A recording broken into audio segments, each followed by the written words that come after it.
چین کے بیجنگ شہر کی ایک 16 سالہ لڑکی کے ساتھ کسی نے زبردستی زنا کیا۔ مجرم زنا کرنے کے بعد بھاگ گیا اور کسی کو اس کی خبر تک نہ ہوئی کہ اس لڑکی کے ساتھ کس نے زنا کیا ہے۔ یہ خبر آگ کی طرح پھیل گئی۔ جب اس واقعے کی خبر عوامی جمہوریہ چین کے بانی چیئرمین ماؤ زی دونگ کو ملی تو وہ اپنے ساتھیوں اور اہلکاروں کے ساتھ اس لڑکی کی خبر گیری کے لیے اس کے گھر آیا۔ چیئرمین ماؤ نے لڑکی کو پیار دیتے ہوئے کہا، بیٹی فکر مت کرو، میں آپ کو انصاف ضرور دلاؤں گا۔ چیئرمین ماؤ نے لڑکی سے پوچھا کہ جب مجرم تیرے ساتھ زبردستی زنا کر رہا تھا تو نے چیخو پکار کی؟ لڑکی نے جواب دیا، ہاں، میں نے لوگوں کو زور زور سے اپنی مدد کے لیے بلایا پر میری مدد کرنے کے لیے کوئی بھی نہ آیا۔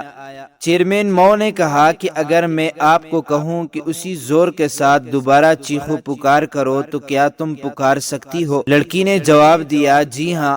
چیئرمین ماؤ نے اپنے اہلکاروں کو آدھا کلومیٹر کے فاصلے پر کھڑا ہونے کا حکم دیا۔ اس کے حکم کی تعمیل کی گئی۔ جب اہلکار آدھے کلومیٹر کے فاصلے پر جا کر کھڑے ہو گئے تو لڑکی کو حکم دیا گیا کہ اسی آواز کے ساتھ چیخو۔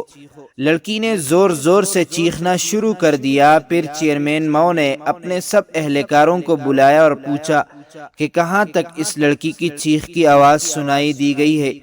سب نے کہا، جی جناب، ہم سب کو اس کی آواز صاف صاف سنائی دے رہی تھی۔ تو چیئرمین ماؤ نے اپنے سب اہلکاروں کو حکم دیا کہ آدھے کلومیٹر کے اندر اندر جتنے بھی آدمی ملتے ہیں سب کو گرفتار کر کے میرے سامنے لاؤ۔ سب آدمیوں کو گرفتار کر کے چیئرمین ماؤ کے سامنے لایا گیا۔ چیئرمین ماؤ نے حکم دیا کہ اگر آدھے گھنٹے کے اندر مجرم کی پہچان نہ ہو سکی تو ان سب مردوں کو قتل کر دیا جائے، کیونکہ یہ سب قصوروار ہیں۔ جب لڑکی زیادتی کے دوران چیخی ہوگی تو ان میں سے بہت سے لوگوں نے اس کی آواز سنی ہوگی۔ بس اس بات کو ابھی چند منٹ ہی گزرے تھے کہ انہی گرفتار شدہ آدمیوں نے اس آدمی کی نشاندہی کر دی جس نے اس لڑکی سے زیادتی کی تھی۔ مجرم کو پکڑ کر چیئرمین ماؤ کے سامنے پیش کیا گیا۔ جب مجرم کو لایا گیا تو چیئرمین ماؤ نے لڑکی کو بلایا، بیٹا ادھر آؤ، ان میں سے تمہارا مجرم کون ہے؟ لڑکی نے مجرم کی طرف اشارہ کرتے ہوئے بتایا کہ وہ آدمی ہے جس نے میرے ساتھ زبردستی کی ہے۔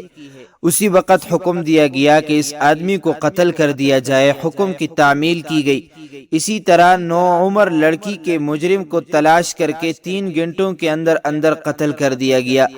اس کو کہتے ہیں انصاف۔ یہی وجہ ہے کہ چین کو دنیا کے ترقی یافتہ ملکوں میں شمار کیا جاتا ہے۔ ایک مجلس میں ایک شخص تقریر کرتے ہوئے ایک آدمی نے اس سے پوچھا کہ آپ کافی دیر سے تقریر کر رہے ہیں اور ہم سب سن رہے ہیں، یہ تو بتاؤ کہ نماز میں 2 سجدے کیوں عطا؟ اس آدمی نے کہا، مجھے نہیں معلوم۔ پھر یہ آدمی کہنے لگا کہ اگر تم کو یہ نہیں معلوم تو اتنی لمبی لمبی تقریریں کیوں کرتے ہو؟ اتنے عالم فاضل کیوں بنتے ہو؟ تقریر کرنے والے نے کہا، جناب، میں یہ نہیں مانتا کہ میرے پاس بہت زیادہ علم ہے، میں تو ایک معمولی سا بندہ ہوں۔ اس آدمی نے کہا، پھر سن، نماز میں 2 سجدے کیوں ہوتے ہیں؟ ایک سجدہ تو وہ ہے جب اللہ نے سب فرشتوں کو حکم دیا تھا کہ حضرت آدم علیہ السلام کو سجدہ کرو۔ اللہ کے حکم کی تعمیل کرتے ہوئے سارے فرشتوں نے سجدہ کیا۔ جب وہ سجدہ کر کے اٹھے تو انہوں نے دیکھا کہ سجدہ نہ کرنے پر ابلیس کو تا قیامت سزا سنائی گئی ہے۔ پھر فرشتوں نے ایک اور سجدہ شکر ادا کہ ہم اللہ تعالیٰ کی ناراضی حاصل کرنے والوں میں سے نہیں ہے۔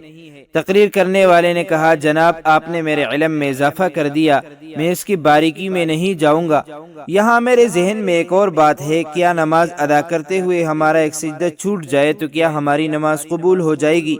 اس بندے نے جواب دیا، میرے علم میں نہیں ہے کہ نماز قبول ہو جائے گی یا نہیں ہوگی۔ ہم اس چیزوں کے بارے میں علم رکھے جس سے ہمارا واسطہ پڑتا رہتا ہے یا پڑھنے والا ہے۔ وہ بندہ تقریر کرنے والے بحث و مباحثہ کرنے لگا کہ میں سمجھ گیا تھا کہ لوگوں میں علمیت کو حاصل کرنے اور اپنے آپ کی غلطی تسلیم کرنے کی کتنی ہمت ہے۔ لوگوں کے پاس کتنا علم نہیں ہوتا، وہ ایک بات کو لے کر کئی گھنٹے بحث و مباحثے میں لگے رہتے ہیں۔ اس طرح ان کی زبان سے کوئی ایسے الفاظ نکل جاتے ہیں جن الفاظ کو بولنے سے اللہ تعالیٰ ناراض ہو جاتا ہے۔ ہمارے معاشرے میں اکثر لوگوں کو غسل کے فرائض نہیں آتے اور باتیں ایسے کرتے ہیں جیسے کہ وہ عالم دین ہے۔ حدیث مبارکہ میں یوں فرمایا، اختلاف العلماء رحمہ، علماء کا آپس میں اختلاف رحمت ہے۔ یہ حدیث وضاحت کرتی ہے کہ اختلاف الجہلاء زحمہ، جاہلوں کا آپس میں اختلاف کرنے والے زحمت کے زمرے میں آتا ہے۔ اس سے یہ معلوم ہوتا ہے کہ جب علم والے بات کرتے ہیں تو ساتھ ساتھ دلائل پیش کرتے ہیں، اور جب لا علم بات کرتے ہیں تو وہ باتیں کرتے کرتے آپس میں جھگڑا شروع کر دیتے ہیں اور ایک دوسرے کو گالی گلوچ کرتے ہیں۔ اللہ تعالیٰ سے دعا ہے کہ وہ ہمیں دین حق کی سمجھ عطا فرمائے، آمین۔